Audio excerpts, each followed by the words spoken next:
The ancient crystal beings of Vethkar had lived for millions of years, but today their glowing forms trembled with something they rarely felt: fear. In the great council chamber that floated in the void between stars, Ambassador Kaleth's crystalline body pulsed with urgent amber light as she spoke to the gathered representatives. "The deep space monitors have detected them again," she said, her voice like wind chimes in a storm. "The same energy patterns from the Sol system that our ancestors recorded 3,000 years ago." The other council members shifted uneasily. The Luminari, beings made of pure energy contained in shimmering fields, flickered nervously. Their speaker, a dancing flame of blue light, whispered in harmonics that made the air itself vibrate. "Our archives speak of creatures called humans," the luminary said. "They appeared in our sector long ago like a plague of metal and fire. 50 of our colonies fell before they vanished without warning." From the shadows came the collective voice of the Nexus, a hive mind that spoke through their chosen vessel. The pale, eyeless creature at the council table tilted its head as thousands of voices spoke as one. "We remember," they said. "These humans did not follow the laws of war that govern civilized species. They adapted to every weapon we used against them. They learned from every defeat and came back stronger. When we thought we had them trapped, they found ways to escape that our greatest minds could not predict." Elder Kaleth's crystal form grew brighter as she accessed memories stored in her species' living archives. "Our records show they possessed technology that should not have been possible. Their ships moved in ways that would crush the bodies of any known species. Their weapons combined science from dozens of different civilizations, as if they had studied and improved upon everything they encountered." The Galactic Council chamber fell silent except for the hum of life support systems. These were the oldest species in the galaxy, beings who had seen empires rise and fall like waves on a shore. But the memory of humanity made them afraid. "Why did they disappear?" asked a delegate from the aquatic depths, his translated voice bubbling through the chamber's speakers. "We do not know," Kaleth admitted. "One day they were conquering entire star systems. The next, all activity ceased. Our scouts found their outer colonies abandoned but intact, as if the inhabitants had simply left." "Perhaps they destroyed themselves," suggested the Luminari hopefully. "Many warlike species do." But Kaleth's crystal form darkened with worry. "The monitoring stations around Sol system tell a different story. For 3 millennia, we have detected massive construction projects. Entire moons have been hollowed out. Asteroid belts have been strip-mined. Energy signatures suggest weapons, and ships being built on a scale we have never seen." The revelation sent ripples of alarm through the council. The idea of humanity spending 3,000 years preparing for something was more terrifying than any active war. "We must warn the current powers," declared the Nexus Collective. "The Terran hegemonic empire controls most of this galactic arm. They have the military strength to—" "To what?" Kaleth interrupted, her light flashing red with frustration. "Emperor Valdris has never faced a true challenge to his rule. His fleets are vast but untested against a species like humanity. The Empire conquered worlds through overwhelming numbers and superior technology, but humans are different." Across the galaxy on the capital world of Nexthara, Emperor Valdris sat on his throne of black metal and artificial diamonds. The throne room could hold 1,000 people, its walls decorated with the weapons and banners of conquered civilizations. Valdris himself was tall and proud, wearing armor that gleamed with the power of a dozen suns. General Thexerel approached the throne, carrying a communication device that projected the worried face of an Imperial intelligence officer. "My Emperor," the officer began nervously, "we have received an urgent message from the Galactic Council. They claim that an ancient threat has awakened in the Sol system." Emperor Valdris laughed, the sound echoing through the vast chamber. "The Sol system? That dead zone at the edge of our territory? What threat could possibly emerge from a system with one small star and a handful of rocky planets? The Council speaks of a species called humans, my lord. They claim these beings once posed a significant threat to galactic stability." Valdris waved his hand dismissively. "Primitive bipeds from a backwater system. if they even exist, which I doubt. They would be no match for the Imperial Navy. Our ships number in the millions. Our weapons can crack planets in half. General Thexrel, a veteran of countless campaigns, felt a small chill of unease. Perhaps we should investigate, my Emperor. The Council would not send such a warning lightly. Very well, Valdris said, with amusement. Send a diplomatic fleet to this Sol system. 50 dreadnoughts should be more than sufficient to handle whatever primitive creatures might be hiding there. If they submit peacefully, we will add their system to the Empire. If they resist, he smiled coldly. Well, we always need more examples to show other worlds the price of defiance. But far away in the Sol system, deep beneath the surface of Luna, something ancient stirred. Admiral Hyunwoo's eyes opened for the first time in 3,000 years, and with him awakened a species that had spent millennia preparing for this moment. The galaxy would soon learn that some threats are more dangerous when they are patient. The first thing Admiral Hyunwoo noticed when he opened his eyes was the silence. For 3,000 years, the hibernation chamber had been his world, and now the gentle hum of life support systems seemed deafeningly loud. He sat up slowly, his muscles remembering movement after millennia of sleep. "Welcome back, Admiral," said a voice that was both familiar and strange. The artificial intelligence that had watched over humanity's long sleep appeared as a shimmering hologram beside his bed. "All primary systems are operational. The awakening has begun." Hyunwoo stood on unsteady legs and walked to the observation window. What he saw took his breath away. The moon's surface was no longer the barren wasteland he remembered. Massive structures rose from ancient craters, their surfaces gleaming, with energy that pulsed like a heartbeat. Ships moved between the buildings, sleek vessels that seemed to flow rather than fly. "Status report," he said, his voice gaining strength with each word. "All hibernation protocols completed successfully," the AI replied. "Casualty rate during the Great Sleep was less than 0.01%. Current awakened population stands at 2 billion and rising. Mars shipyards are at full production capacity. Jupiter training facilities report ready status." Captain Soo-jin entered the observation deck, her uniform bearing insignia that Hyunwoo did not recognize. She was young, perhaps 30, but her eyes held the wisdom of someone who had been born into purpose. "Admiral," she said with a respectful bow, "I am Captain Soo-jin of the Solar Defense Corps. My generation has been preparing for this day our entire lives." "Your generation?" Hyunwoo asked, confused. "The AI Guardians have been awakening small groups of our people every few decades," she explained.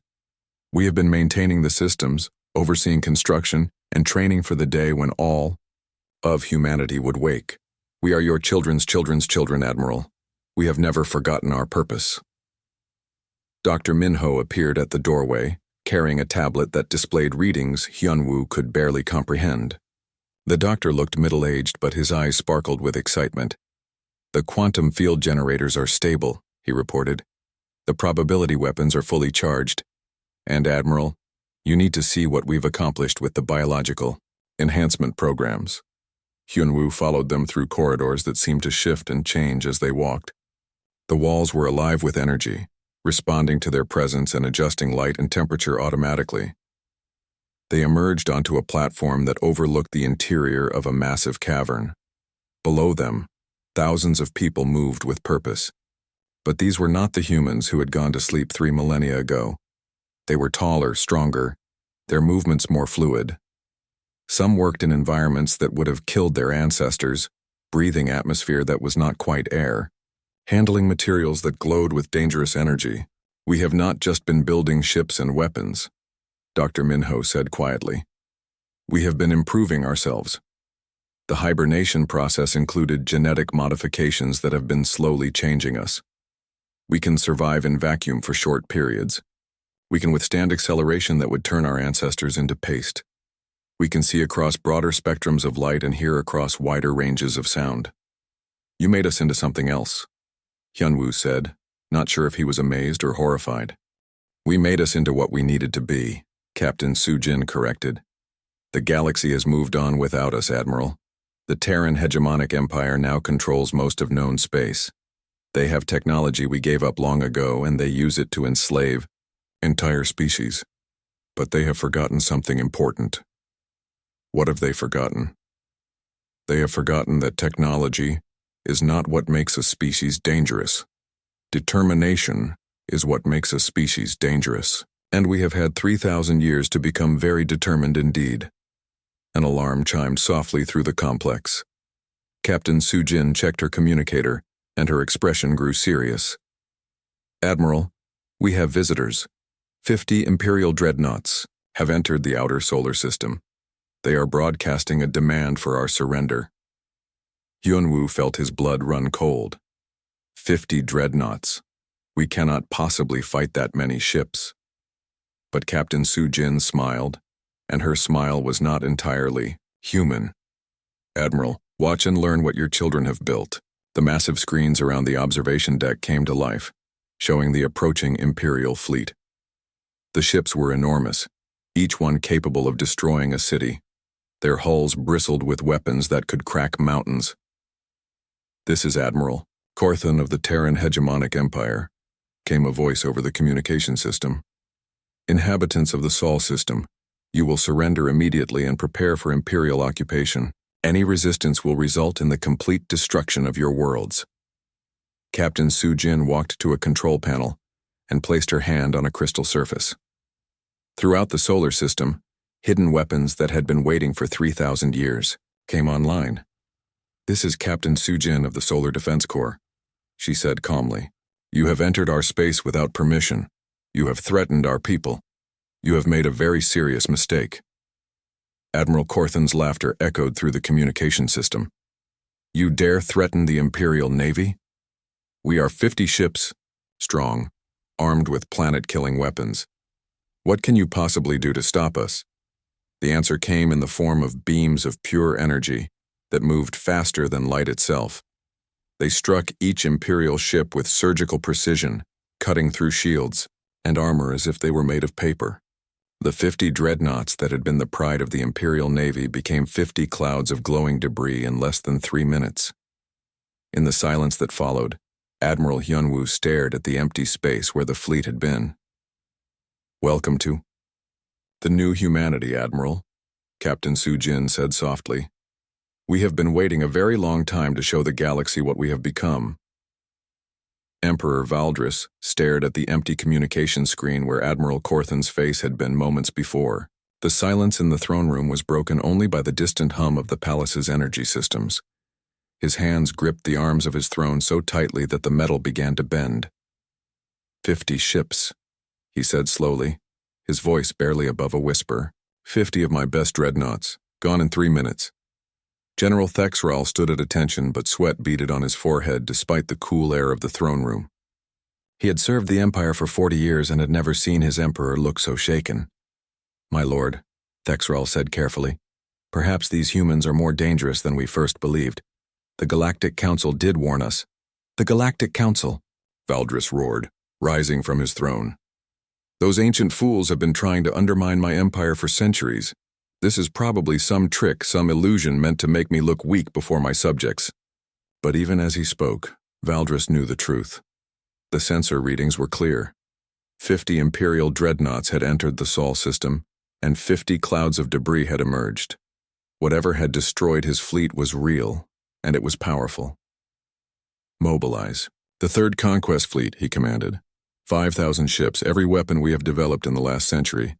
I want that system turned to ash and vapor. My lord, General Thexral said hesitantly. 5,000 ships is nearly a quarter of our total navy. If we lose them, we will not lose them. Valdris slammed his fist on the arm of his throne. No primitive species can stand against the might of the Empire. These humans got lucky once. Luck does not win wars. 3 weeks later, the Third Conquest Fleet assembled at the edge of Imperial space.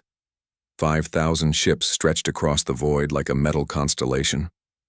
Dreadnoughts, the size of cities, floated beside cruisers that bristled with enough weapons to level continents. At the center of the fleet, General Thexral stood on the bridge of his flagship, the Dominator. All ships report ready, General, his aide announced. Weapons charged, shields at maximum, fighters prepared for launch. Thexrel nodded grimly. He had conquered 17 star systems for the Empire, but something about this mission felt different. The reports from the Sol system made no sense. No known species could destroy 50 dreadnoughts so quickly, so completely. Begin the jump to hyperspace, he ordered. Target, Sol system. Mission, complete destruction of all hostile forces. The fleet disappeared into the swirling tunnel of hyperspace, carrying with it the hopes and arrogance of an empire that had never known true defeat. When they emerged at the edge of the Sol system, General Thexrel expected to find the scattered remains of a primitive civilization. Instead, his sensors detected something that made his blood run cold. Ships, hundreds of them arranged in perfect formation around the inner planets. But these were not the massive, bulky vessels of the Empire. The human ships were smaller, sleeker, their hulls seeming to bend light in strange ways. They moved through space like living creatures, flowing and shifting in patterns that hurt to watch. General, his weapons officer called out, I'm reading energy signatures I don't recognize. Their ship designs don't match anything in our databases. It doesn't matter, Thexrel said, though uncertainty crept into his voice. Begin the attack. All ships, open fire. The Imperial fleet unleashed a barrage of destruction that lit up the void. Plasma cannons that could melt asteroids fired in unison. Missile swarms capable of cracking moons streaked across space. For a moment, the space between the fleets became a hell of energy and explosions. But when the light faded, the human ships were still there. Not only had they survived the attack, they seemed completely undamaged. Impossible, Thexrel whispered. Our weapons should have vaporized them. Captain Jamin stood on the bridge of the human vessel Resilience, watching the Imperial attack with calm interest. Around him, his crew worked at stations that seemed to grow from the ship itself, their hands moving over controls that responded to thought as much as touch. Their weapons are impressive, he said to his tactical officer. But they fight like machines following programming. Show them how humans fight. The human fleet struck back with weapons that defied understanding, beams of energy that seemed to reach through space and time, striking Imperial ships before the light of their firing could be seen. Missiles that changed course mid-flight, learning to counter every defensive measure. But worse than their weapons was their strategy. The human ships moved in ways that should have crushed their crews with acceleration, performing maneuvers that turned the Empire's own formations against themselves. They fought not like a navy following orders, but like a pack of hunters working together. Commander Sujung piloted her fighter through the chaos, her small craft dancing between the massive Imperial dreadnoughts. Where Imperial pilots flew, in rigid formations she moved like water, flowing around enemy fire and striking at weak points her opponents never saw coming. Remember your training, she called to her squadron over the communication system. They expect us to fight like them. Instead, fight like humans. The battle lasted 18 hours. When it was over, the void around Sol system was filled with the wreckage of 4,000 Imperial ships. Only General Thexrel's badly damaged flagship and a handful of escorts remained, limping away from the system. On Nexthara, Emperor Valdris received the report in stunned silence. 2 fleets, nearly 5,000 ships, all destroyed by a species that supposedly lived on a handful of primitive worlds. My lord, General Thexrel's voice came through the communicator, weak and filled with pain. They're not just another species. They're something we've never encountered. They learn our tactics while we're using them. They adapt faster than our computers can calculate. Valdris stood slowly, his face twisted with rage and something he had never felt before. Fear. Then we use everything, he said quietly. Every ship, every weapon, every soldier in the Empire. This ends now. The news traveled through the galaxy faster than Imperial ships could carry it. On the mining world of Kefta, where the Morlan people had worked in chains for 2 centuries, the message arrived through secret channels hidden in routine trade communications. The Empire has lost 2 fleets, whispered Vexcree, a Morlan foreman whose mandibles clicked with excitement. 5,000 ships destroyed by the humans of Sol system. Around him, his fellow workers stopped their digging. For generations, they had been told that the Empire was invincible, that resistance was hopeless. But if humans could destroy Imperial fleets, perhaps freedom was possible. "Is it true?" asked another Morlin, her forearms trembling with hope. "Can anyone really defeat the Empire?" Before Vexacree could answer, the ground shook with the sound of Imperial boots. Overseer Garthal, a tall humanoid with scales instead of skin, strode into the mining cavern with his usual sneer. "Back to work, slaves," he commanded, his voice amplified by the translator device at his throat. "The Empire has business to attend to, and your quotas will not meet themselves." But something had changed in the eyes of the Morlin workers. For the first time in 200 years, they did not immediately return to their tools. They stood still, looking at their overseer with expressions he had never seen before. "I said back to work," Garthal shouted, reaching for the pain device at his belt. Vexcree stepped forward, his mandibles spread wide in a gesture of defiance. "No," he said simply. The word hung in the air like thunder. In the entire history of the Kefta mining colony, no Morlin had ever said no to an Imperial overseer.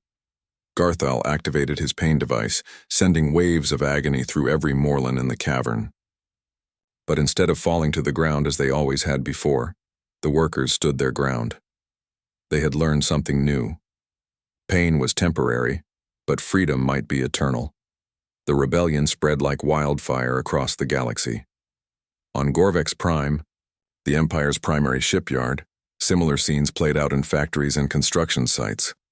The hegemony had ruled through fear for so long that they had forgotten fear could work both ways. Captain Dong Hyun received the reports on his ship, the Liberation, as it waited in the shadow of a dead moon. Around him floated a fleet unlike any the galaxy had seen before. Human vessels flying alongside alien ships of dozens of different designs. Former enemies now fought side by side against a common oppressor. "Sir," reported Commander Ye-jin, her fingers dancing over controls that seemed to respond to her thoughts. "We're receiving transmission from rebel forces on 17 different worlds. They're asking for support." Dong-hyun studied the tactical display that showed the Gorvex system. The massive shipyard orbited a planet with 2 billion Imperial citizens, most of them civilians who had never chosen to be part of the Empire's war machine. "The shipyard produces 60% of their heavy cruisers," he said to his mixed crew of humans and aliens. "If we destroy it, we cripple their ability to build new fleets. But the automated defenses will trigger planetary destruction protocols if we attack." Dr. Hae-won, the fleet's chief scientist, looked up from her calculations. "I've been working on a solution. If we can create a quantum resonance field, we might be able to disable their automated systems without triggering the failsafes. But we'll have only minutes before they adapt." A new voice spoke from the communication system. "This is Vexcree of the Morlin Liberation Front. We have seized control of the orbital platforms around Kefta. We offer our ships to your cause." More voices followed. The aquatic depths from their ocean worlds, the energy beings from the luminous sector. Species that had been crushed under Imperial rule for centuries suddenly found their courage. "Why, now?" asked Commander Ye-jin.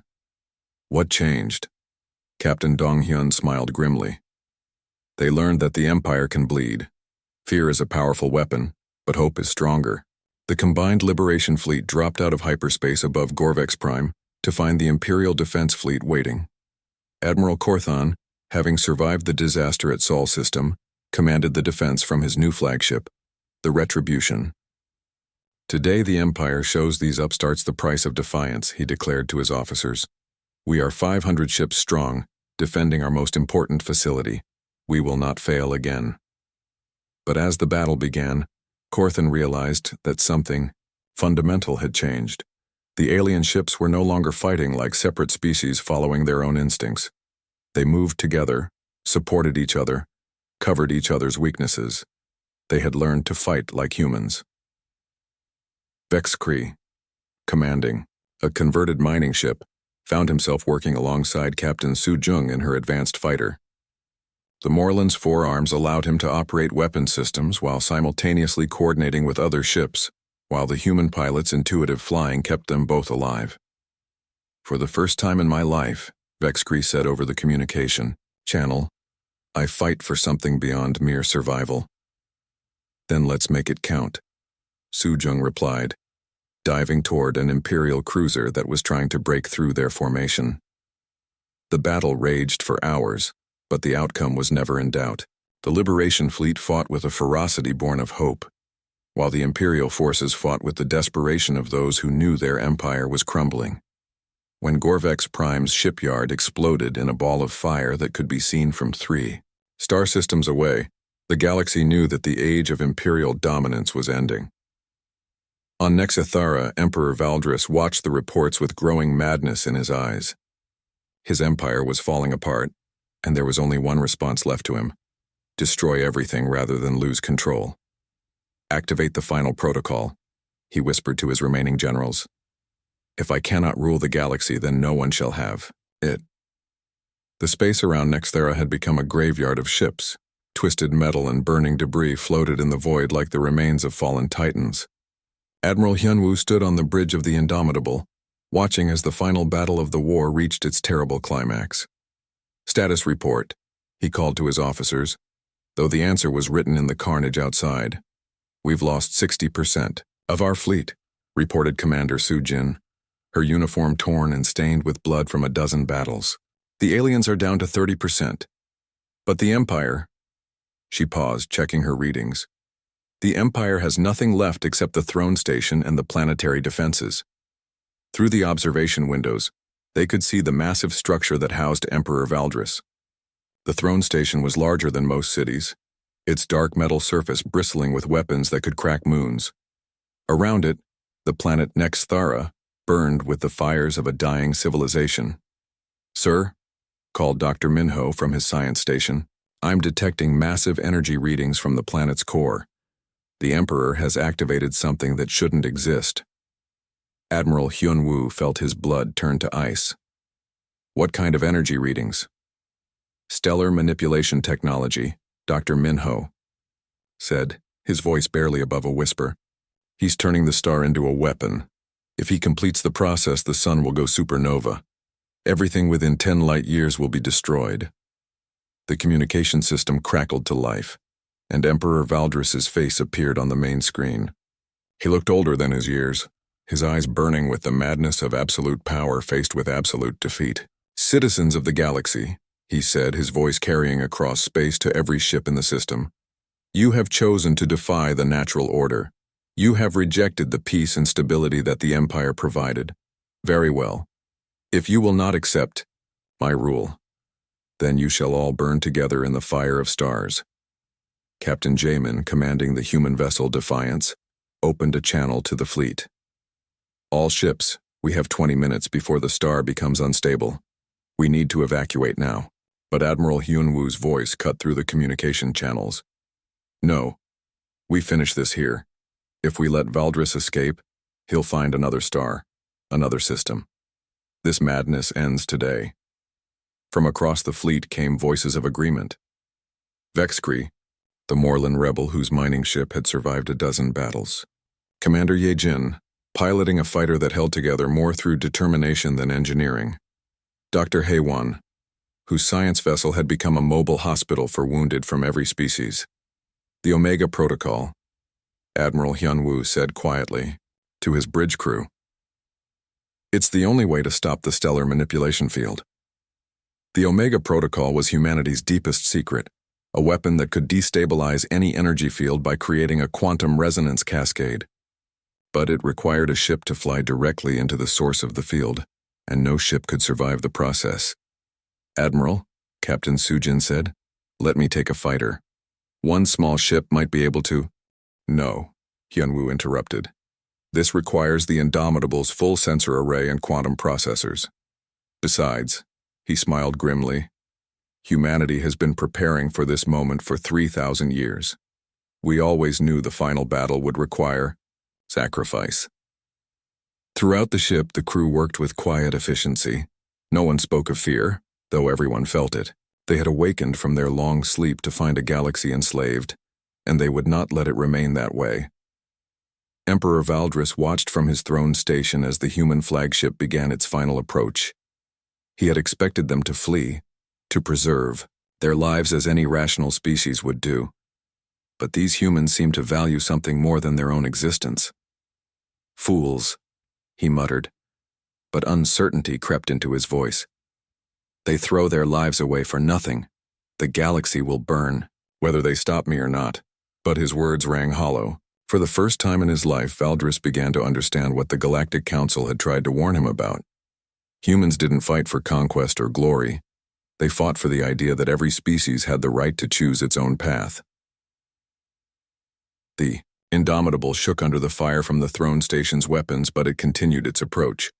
On the bridge, Admiral Hyunwoo watched the distance counter tick down as systems failed around him.